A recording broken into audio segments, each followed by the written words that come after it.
가난한 집안의 아이들은 고등학교를 중퇴하는 비율이 50%나 된다. 이 말을 들으면 보통 무슨 반응을 보일까? 보통은 50%의 아이들이 왜 중퇴하는지에 대해 궁금증을 갖겠지만 이 열악한 상황을 들은 사회복지사 모리스 린밀러의 반응은 달랐다. 나머지 50%에 대해 알려주세요. 그 학생들은 어떻게 졸업할 수 있죠? 바로 그것이 가난과의 싸움에서 밀러가 취한 기본 관점이었다. 밀러는 그들이 못하는 것이 아니라 할 수 있는 것에 대해 집중하고자 했다. 밀러가 같은 단체 소속의 사회복지사와 함께 난민 가족의 가정 방문을 갔을 때 사회복지사가 그 가족의 어머니에게 훈계를 늘어놓는 걸 보고 충격을 받았다. 사실 밀러가 보기엔 터무니없는 상황이었다. 비록 의도는 선할지 모르지만 난민 가족의 어머니와 비교한다면 온실 속 화초처럼 자란 사회복지사가 난민으로서 겪는 수많은 역경을 무한한 힘과 용기로 헤쳐온 여성을 훈계하다니. 밀러는 이때부터 가난에 대한 근본적인 생각을 바꾸게 되었다. 가난한 사람들을 무엇을 가르쳐야 하는 대상에서 우리에게 무엇을 가르쳐 줄 수 있을까로 생각을 바꿔 고민한 것이다.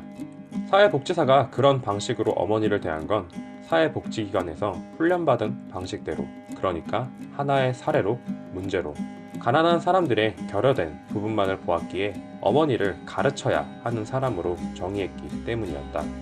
단지 그 여성은 지금 당장 가족을 부양하는 데 있어 필요한 돈이 없었을 뿐이었는데도 그녀의 다른 가능성을 완전히 무시한 채 도움이 필요한 사람으로만 본 것이다. 거의 모든 사회복지단체들이 가난한 사람에 대해 동일한 방식으로 생각하고 있다. 빈곤층에 대한 고정관념이 너무 강하기에 저소득 가정은 반드시 무엇인가 결여되어 있다고 생각하거나 그 가족들에게서 배울 것이 있다는 걸 아예 생각조차 하지 않는 것이다. 밀러는 아무 근거도 없이 가난한 사람들에게는 무언가가 결여되어 있다고, 그들에게 삶의 방향을 알려줘야 한다고 생각해서는 안 된다고 말한다. 밀러는 빈곤층에 관한 기본 정의를 바꿈으로써 완전히 새로운 접근법을 취할 수 있었다. 그는 오클랜드의 20여 가정을 대상으로 가정자립 프로그램을 만들었는데 이 프로그램은 특이하게도 참여 가족들에게 어떻게 살아야 한다는 방향을 제시하지 않았다. 대신 그들에게 물었다. 이 프로그램을 통해서 무엇을 이루고 싶나요? 가족 구성원들에게 하고 싶은 일을 물었고 그 꿈을 이루기 위한 세부 계획은 무엇인지 물었다.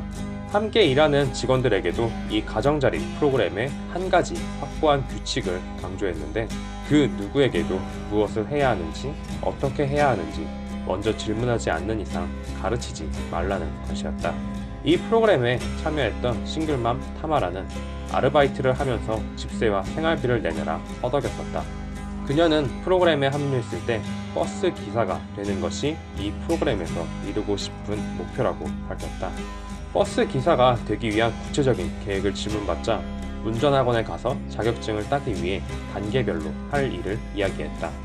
타마라는 다른 프로그램과는 다르게 오히려 자신에게 어떻게 할지를 묻자 본인이 해야 하는 행동에 대해 책임감을 느꼈다.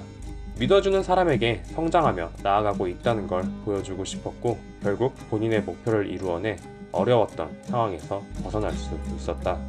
로리스 린밀러의 사회복지 프로그램은 그 어떤 프로그램보다도 만족도와 성과가 높다고 한다. 성과보다 더 중요한 건 로리스 린밀러의 방식은 그들에게 안전망이 아니라 도약판을 제공할 수 있었다는 것이다. 프로그램이 이토록 성공할 수 있던 건 단 한 가지 이유다. 본인의 잣대로 판단하지 않고 누구든 인생에 대한 완벽한 답을 가지고 있지 않다는 사실을 받아들이는 것. 믿어봐주고 지켜봐주는 것만으로도 사람은 많은 게 변할 수 있다.